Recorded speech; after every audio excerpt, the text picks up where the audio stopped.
Let me start off by saying Merry Christmas. I hope everybody had a Merry Christmas, and we're looking forward to a Happy New Year because we have President Trump back in office. His inauguration is on January 20th. Also on, I believe that's Martin Luther King Day. Today, I wanted to put together a presentation. I was motivated by all the flack that Chip Roy was getting and Trump coming down so hard on Chip Roy. And before I did that, what I want to do is I want to show you the US debt clock. Take a look at this. It's huge. $36 trillion, and see those numbers just spinning and spinning and spinning and spinning. Yeah, that's crazy, isn't it? For every breath you take, the clock is growing. Every breath you take. And you guys, life is so hard for our young adults right now.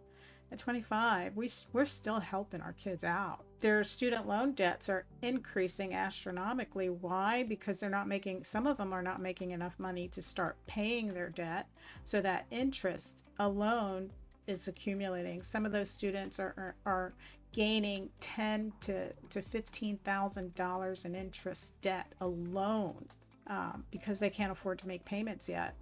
And today's presentation is to inform you not only of the U.S. debt ceiling and how important it is to keep Chip Roy, but to bring awareness of what it looks like to be a constitutional representative voting constitutionally on national bills. Look, guys, it's really important that we have constitutional representatives that look at these bills, and when it's wrong, they stand up and fight. There's an oligarch of people in the deep state that don't want you to benefit from our constitutional form of government. The site that I use to pull these scores from is the freedomindex.org. Go check out the freedomindex.org. It's a great way for you to learn about the representatives. It's a great way for you to see the bills. You can click on the very bottom and it gives you a link to go directly to the bill. Educate yourself. Over the last 2 years, I've really been using it more and more. And it's pretty much calling out people for who they are. Folks, we are moving into the new year without a government shutdown. Yay, everybody's happy about that. The debt ceiling increase was not in that bill, which is what Trump wanted in that bill. So I'm pretty certain that that's going to come up in 2025 and Trump's going to try to increase the debt ceiling then. Right now, let's take a look. You're going to be looking at all of the constitutional conservatives that I've pulled from the freedomindex.org that have scored from 80 to 100%. I would like to see constitutional conservatives scoring in the 90s consistently. Take a look at this. Put your comments below. If you'd like to see a similar presentation like this, showing the constitutional conservatives that are scoring below 80%, put that in the comments below and let me know. I've tried to make this presentation as enjoyable as possible and short as possible. So let's see how I did. Comment below. Love to hear your opinions. Always want to deliver something better for you.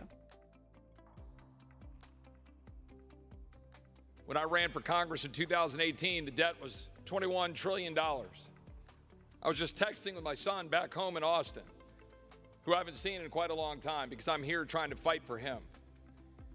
When I got through cancer about 12 years ago, I made my promise to my kids that I would do everything I can to save this country.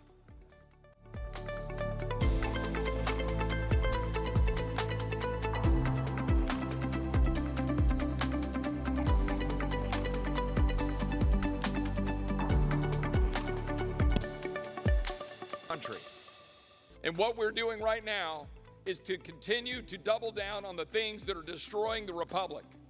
We are going to increase the debt ceiling, not just $4 trillion, that's false. We have spent $4.7 trillion in additional debt in the last 19 months. We're going to increase the debt by $5 trillion. That's what's going to happen right here by Republicans, increasing the debt $5 trillion. And what are you doing in the same bill? $110 billion unpaid for, because you never have any ounce of self-respect to go out and campaign saying you're going to balance the budget, and then you come in here and pass $110 billion unpaid for.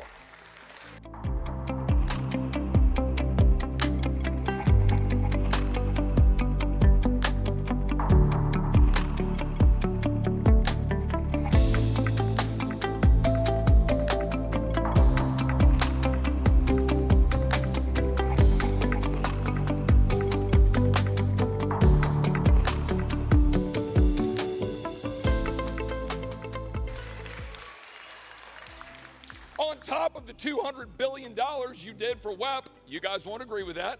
But the fact of the matter is $330 billion. Congratulations, you've added to the debt since you were given the majority again on November 5th. It's embarrassing. It's shameful. Yes, I think this bill is better than it was yesterday on certain respects, but to take this bill yesterday and congratulate yourself because it's shorter in pages but increases the debt by $5 trillion is asinine.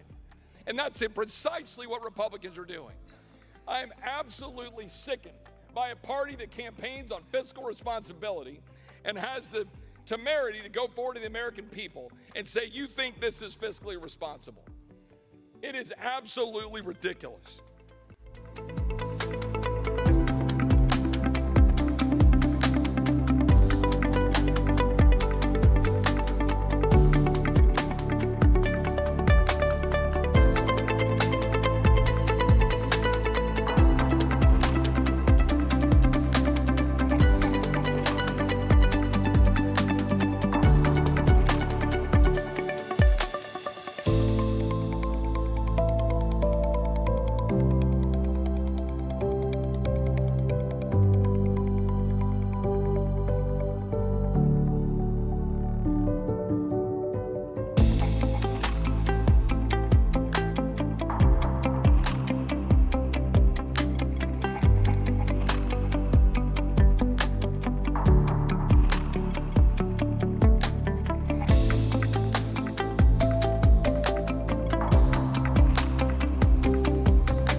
Also turns off PAYGO.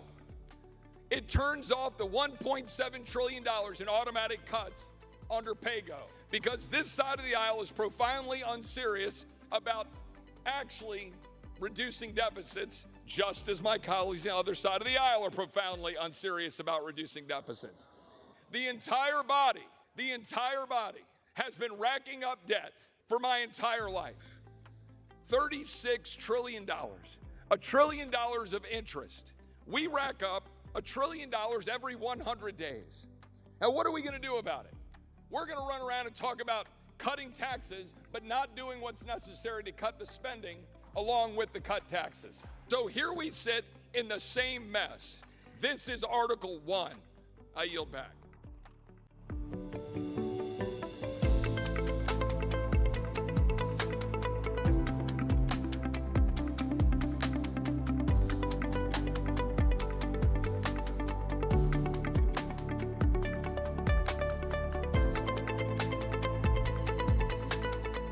And are we going to see a deal? Are we going to see a vote? Are we going to see a government shutdown? I mean, all options on the table? I don't know. Hey, John. Hey, Shannon. Great to be on. And yeah, the meeting is still underway as we speak, and we're having a good conversation. And look, President Trump is absolutely right. We need to deal with the debt ceiling. We need to get it off the table so that he can proceed to do what he needs to do without Chuck Schumer rattling the markets with threats of default. That's what Chuck Schumer has said publicly and to people in the Senate.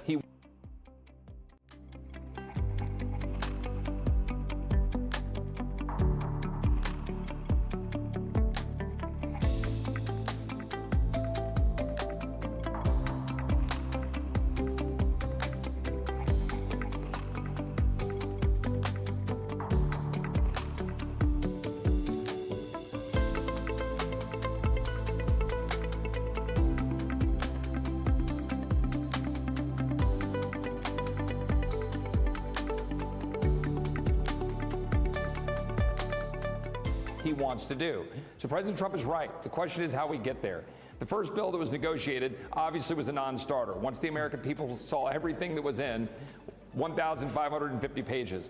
So we've moved the needle forward to a better bill, but it was a bill, and you asked, why did I oppose the bill last night? 38 Republicans opposed it, was because it came with two-year extension of the debt ceiling, which would be about $5 trillion lift in our credit card without any structural spending reforms. So our position is, Mr. President, we want to deliver for you on a debt ceiling increase to get it out of the way. Chuck Schumer can't abuse it, but we need spending restraint. So what we've been doing for 48 hours is meeting with the vice president, meeting with a lot of folks in his incoming administration. I think we've got the outlines of something that would work, but we're still discussing it as we speak. I think we can get something done that will make everybody happy. I mean, you've really poked the bear here. Yeah, look, at the end of the day, my job is to honor God, my family, the Constitution, and my voters, the voters who sent me here. But I am working tirelessly to get what the president wants. I think the president knows that. I'm not worried about politics. I'm worried about the American people. I'm worried about inflation. I'm worried about a $5 trillion debt ceiling increase with no spending cuts. The president is rightly motivated to block Chuck Schumer's abuse, but we Republicans here in Congress, in the House, have an obligation to get it done correctly. That's what we're working to try to do on behalf of the president and our constituents and our obligations under the Constitution. Thank you for joining us here today at Binford Chronicles. I hope you enjoyed that presentation, and I hope that the presentation showing the scorecards of the representatives was an eye-opener, because that was the list of all of the representatives that are scoring between 80 and 100% constitutional voting. Vote on. If you go to the freedomindex.org, you can pull up the representatives. You can do it one at a time, or you can pull the whole list. You can do it by Republican or Democrat. There's a lot of information that you can learn from that, and it gives you an idea of why we're having difficulty with unity when we have a whole Republican Party. And the fact of it is, for me, is when somebody isn't voting constitutionally, they're thinking like a Democrat. This is going to play a role this year, because remember, we have the House and we have the Senate. Take the time to look at the freedomindex.org and compare it to what you're hearing throughout the year. I like Chip Roy's because you can actually go to Chip Roy's site, and he has a list of all his bills, everything that he's been working on, and the bill numbers, and you can look it all up. So it's very transparent. He is a constitutional conservative, guys. We don't want to primary him out, because we have a lot of what you call rhinos and what I call democratic thinking Republicans. And what they're doing literally is taking up a Republican seat and dividing the Republican Party, because the true Republicans are the Republicans that are going to stand up, like you saw in this presentation, Chip Roy getting up there and calling it out. Nobody likes that, but you have to do that these days. You know why? Because the real constitutional conservatives are in the minority. We got to get more of them in there if we really want to save this republic. Trump can't do it by himself, and right now everything that goes from the House to the Senate, all those senators that are not constitutional conservatives, they're the ones that are going to block things. In my opinion, we don't really own the House and the Senate, because we have so many representatives that are not constitutional representatives, so they're going to be voting on the Democratic side on a lot of things. And if you go to the freedomindex.org and you look at the Democratic side, it will blow you away. These people are voting at 0% constitutional. They're voting at 5% constitutionally. They're voting at 12%. I mean, this is their scorecard. Take a look at it and see where I'm coming from. I would love to hear your comments. Please put them down below. Share with like-minded friends. I hope you enjoyed this presentation, and tell me what else you would like to see. Have a good evening. Get ready for the new year. I am. And have a good evening.